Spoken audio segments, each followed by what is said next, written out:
אז איך נדע שמצאנו את האחת?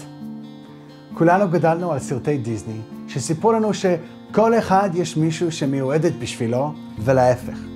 והמישהי הזאת מסתובבת בעולם, ויום אחד אנחנו נפגוש אותה, ונדע מיד שזו היא שחיכינו לה.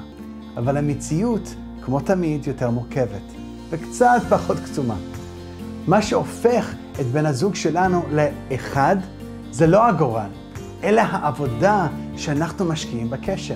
והבחירה שלנו לאהוב כל יום מחדש. הבחירה שלנו לתת את הלב שלנו, לתת את הזמן שלנו, הכוונה שאנחנו משקיעים בזוגיות.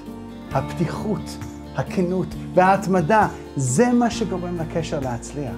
בלי כל העבודה הזאת, גם קשרים עם פוטנציאל מדהים עלולים להיכשל, והאחריות היא עלינו.